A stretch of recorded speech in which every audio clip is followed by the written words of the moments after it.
Hey, could you use a moment of God time? Let's dig into the Bible together. Have you ever found yourself clinging tightly to a mission or endeavor, convinced it was your life's path, only to face unexpected opposition that made you question everything? In Acts chapter 18, verses 5 and 6, the Apostle Paul endured a defining moment where he shifted gears in his mission, teaching us invaluable lessons about the fluidity of life's missions and callings.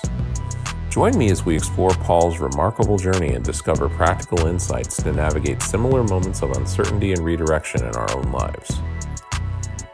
Acts chapter 18, verses 5 and 6.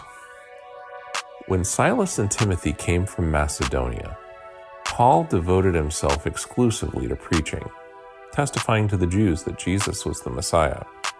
But when they opposed Paul and became abusive, he shook out his clothes in protest and said to them, "Your blood be on your own heads. I'm innocent of it. From now on, I will go to the Gentiles." So often we hang on to the thing we do as if it will always be our mission.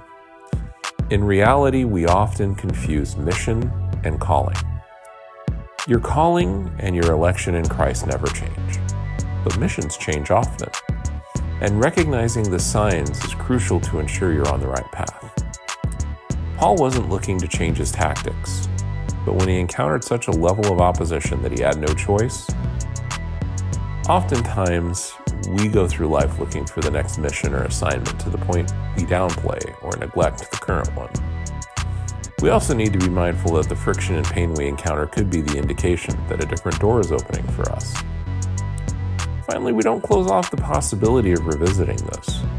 In subsequent chapters, we see Paul back in the synagogues again. Never say never again.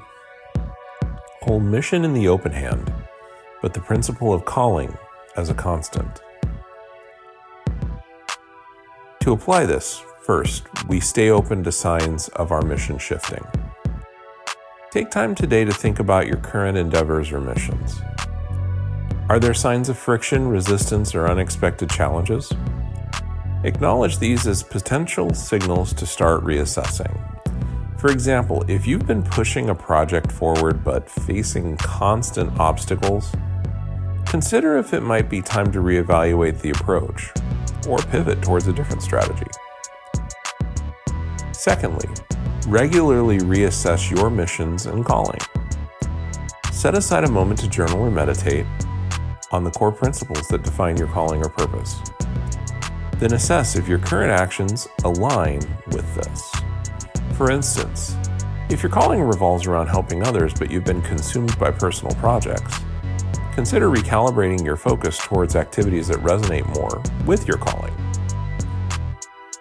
Finally, embrace flexibility and adaptability.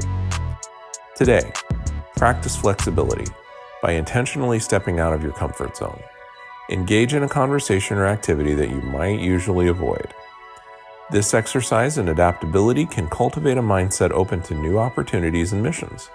For instance, if you typically avoid public speaking, challenge yourself to speak up at a meeting or join a discussion group to embrace the discomfort and grow from the experience.